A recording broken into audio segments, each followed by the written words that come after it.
Joyful song po tayo. It's a new day po. It's a new day.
Pabuenas po. Pabuenas. Ang Holy Spirit.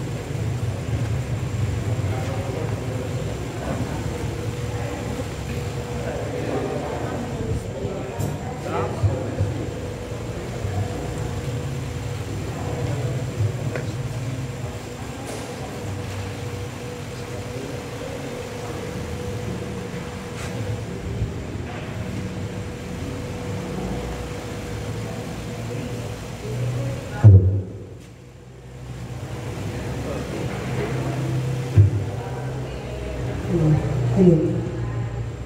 Hello.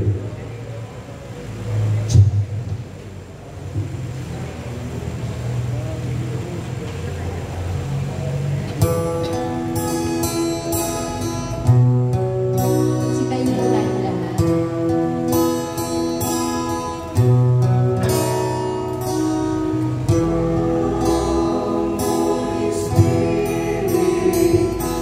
I need you.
sa lahat ng sakuna.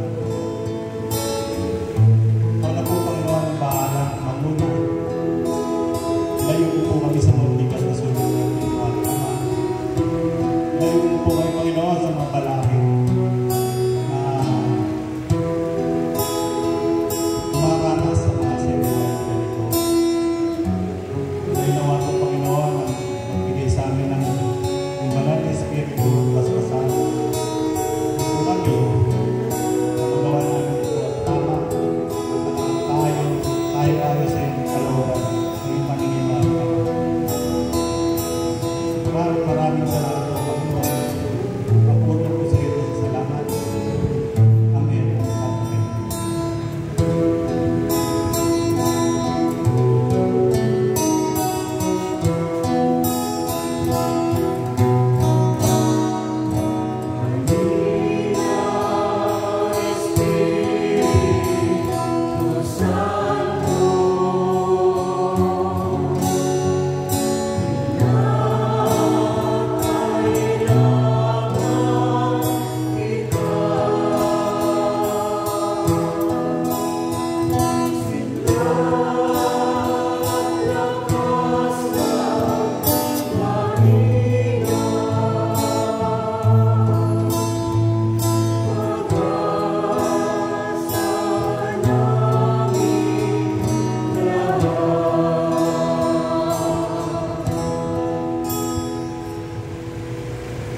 Ang banal na oras ng Marriage Encounter Weekend Seminar. Ang kabanang-banalang sakramento sa altar, tulad ng karaniwan, tumuhod ang lahat. Sa ngalan ng Ama, ng Anak, at ng Espiritu Santo. Amen. Kasama ni Cristo, luwalhatiin natin ang Ama sa tuwa ng Espiritu Santo. Luwalhati sa Ama at sa Anak at sa Espiritu Santo, kaparang nagmuna ngayon at magpakailanman, magpasawalang hanggan. Amen. Manalangin tayo. Makapangyarihan at mapagmahal namin Ama, pinupuri ka namin at pinasasalamatan sa lahat ng biyaya at mga pagpapalang pinaggalaw mo sa aming mga naririto sa banal na harapan mo. Maraming salamat din po sa sandali ito ay tinakda mo para magkatipan kami upang makapiling mo sa loob ng isang oras ng pananatili namin sa damang banal na ito. Tunghayan mo po kami ngayon, pagkalooban ng biyayang maunawain. Maunawaan namin ang iyong kalooban at mga plano. Isugo mo po ang iyong banal na Espiritu at puspusin ang bawat isa sa amin upang maging makabuluhan at makahulugan ang mga sandali ng aming pananatili rito. Amang banal sa mga oras na ito ay nais namin italaga ang aming mga sarili sa paglilingkod sa iyo. Gabayan mo po kami at pagkabayan sa aming mga gampanin na buong puso namin iaalay sa iyo.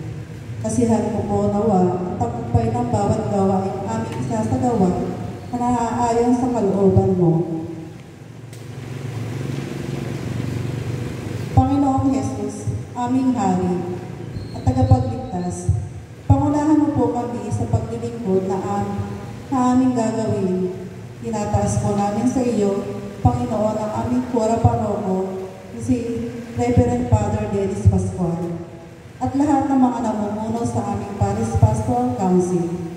Dinadalangin din po namin ang aming Marriage Encounter Weekend Seminar number 22 na nakatakda sa November 17, 18 at 19 sa araw ng Biyernes, Sabado at Linggo. Ang aming batch shepherd, batch overall, coordinator na siyang mangunguna sa amin at sa lahat ng tutulong sa kanila. Gayun din po, dinadalangin namin ang aming working staff, ang aming music ministry, ang buong sponsoring class at mga speaker na patuloy mong ginagamit sa kapanahonan ito upang maging saksi mo at maging katuwang sa pagpapalaganap ng iyong mabuting balita. Kasama rin po sa aming mga panalangin ang mga elders ng flock at ang Holy Eucharist sa kanilang walang kapagurang pagtulong at paggabay sa mga mag-asawa upang makita nila ang daan patungo sa iyo. Ibiyayaan mo rin po ang mga taong walang sawang tumutulong sa amin sa pinansyal na pangangailangan. Gayon din po, Panginoon, pagpalain mo po at hipuin ang mga taong iyong tinatawag sa seminar na ito na sina Brother Cirilo and Sis Marciano, Brother Sunny and Sis Billy Nieto, Brother Milencio and Sis Emily Fernando, Brother Mildred and Sis Payarosa Godiano, Brother Abelino and Sis Blanca Panaligan, Brother Otisel and Sis Annalisa Kimpo, Brother J. Ranel and Sis Claire de Guzman, Brother Joseph and Sis Carol Amaro, Brother Rex and Sis Yolanda Lozada, Brother Richelin and Sis Ruby Ana Cristobal, Brother Ronnie and Sis Pisalin Salazar, Brother Rosito and Sis Priscilla Albita, Brother Hilmar and Sis Denise San Diego, Brother Dante and Sis Marilu Clemente, Brother Danilo and Sis Brigida Cristobal, Brother Michael and Sis Cheris Panasio, Brother Norman and Sis Jenny Lana, Brother Janelle and Sis Marica Nepomuceno, Brother Armando and Sis Janessa Agapito, Brother Raymond and Sis Jennifer Dolores, Brother Roberto and Sis Liceria Estrella, Brother Bernard and Sis Venus Peralta, Brother Valentino and Sis Raquel Oyaman, Brother Lester and Sis Joy Lumapelix, Brother Elmer and Sis Cecilia Ostillas, Brother Ricardo and Sis Esmeralda Santos, and Brother Benjamin and Sis Annabel Pasistoy. Asihan mo nawa ang bawat isa ng interes at marugtog na hangarin na magbukas ng kanilang sarili sa pagbabahagi ng kanilang karanasan bilang saksi sa kabutihan mo. Palakasin mo po kaming lahat ng init ng iyong pag-ibig na siya naming hangad at laging inaasahan upang kami maging matatag sa pakikibaka sa buhay na ito.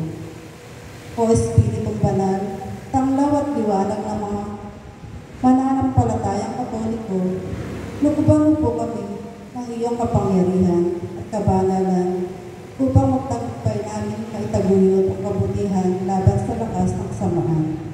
Magamit nawa namin ng lubusan ang lahat ng kaloob mong katangian sa amin upang kami maging mabisang mga lingkod mo at tagapaghatid ng iyong katotohanan at mabuting aral.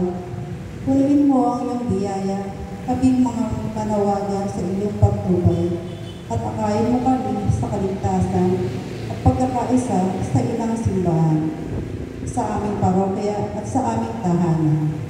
Ang karangalan at kaluwalhatian, imapa sa kabanal-banalang Trinidad, Diyos Ama, Anak, Espiritu Santo, nabubuhay at naghahari, ngayon at magpasawalang hanggan.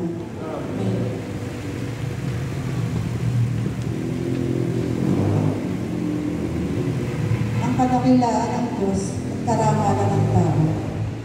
Halina at manahan ka sa amin o banal na Trinidad, maupo po lahat.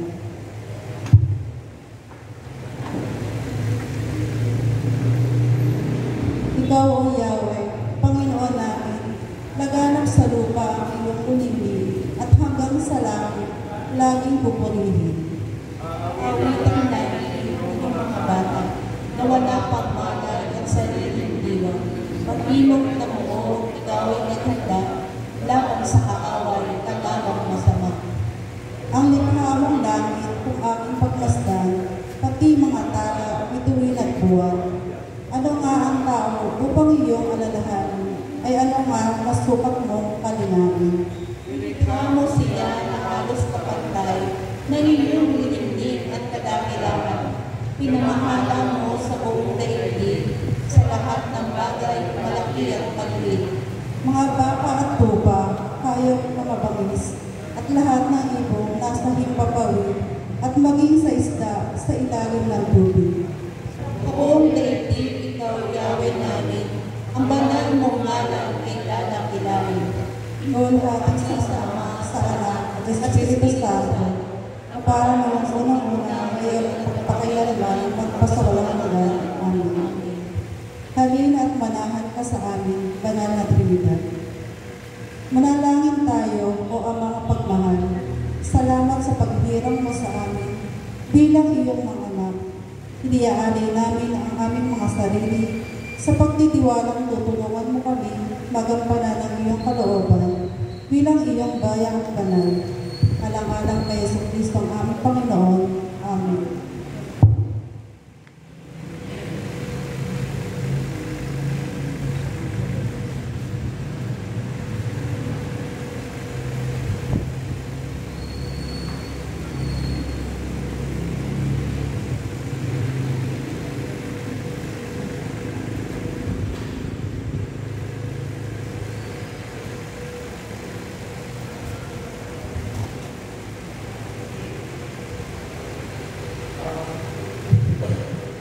Ang salita ng Diyos mula sa aklat ng Exodus.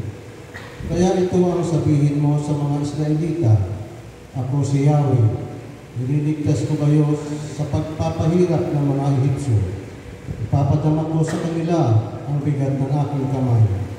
Paparusahan ko sila at kayo ay hahanguin ko mula sa pagkaalipin. Aampunin ko kayong mga Israelita at ako ang magiging Diyos niyo. At makikilala ninyo ako, si Yahweh, ang inyong Diyos, ang nagligtas sa inyo sa pagpapahirap ng mga Ehipsyo. Ang salita ng Diyos. Salamat sa Diyos.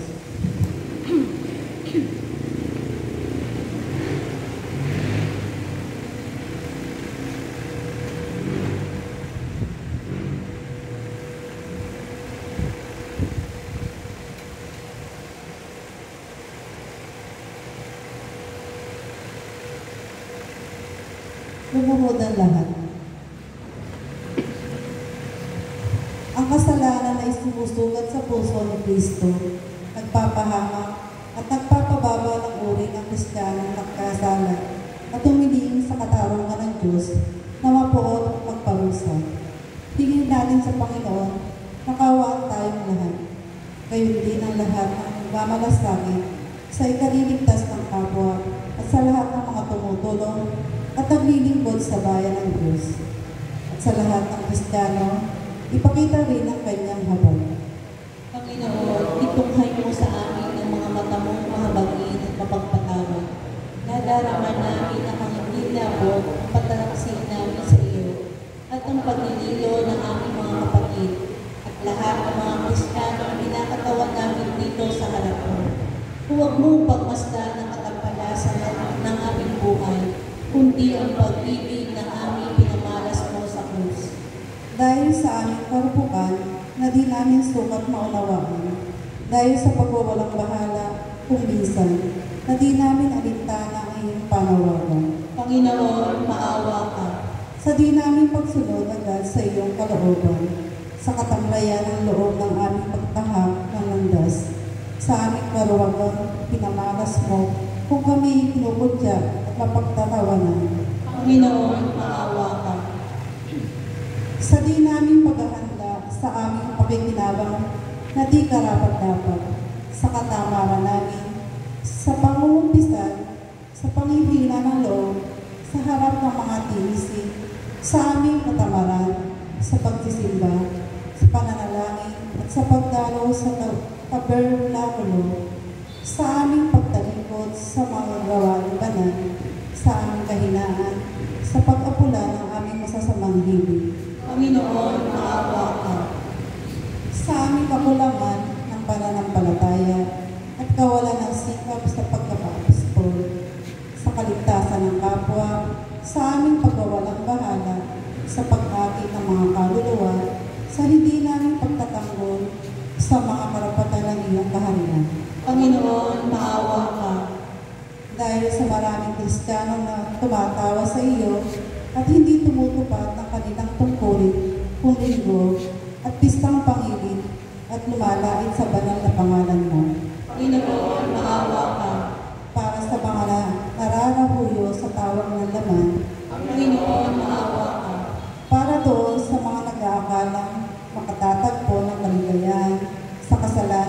dumadalo sa malaswang panoorin. Panginoon, maawa ka. Dahil sa mga taong nagbubulit sa kasamaan sa kanilang kapwa sa pamamagitan ng maghahalay na moda, pabasahin at payo. Panginoon, maawa ka. Dahil sa mga taong nabubuhay na parang walang Diyos at hindi kumikilala sa iyo.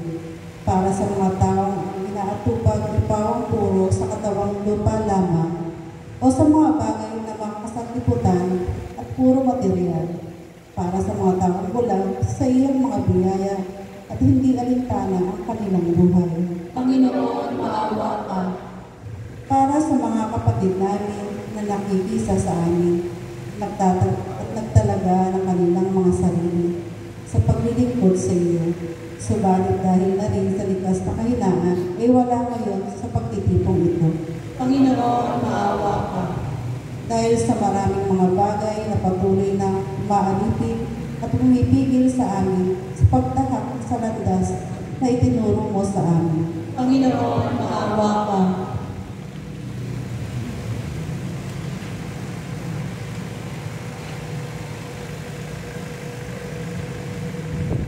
Panginoon, maawa ka at tunghayan mo ang mga pangangailangan ng iyong bayan sa aming pakikibaka sa sanlibutan ito.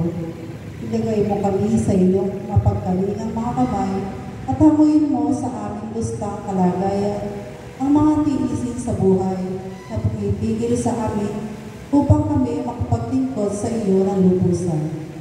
Ligtas mo po kami sa kuko ng masama at ilayo sa tukso sa araw-araw.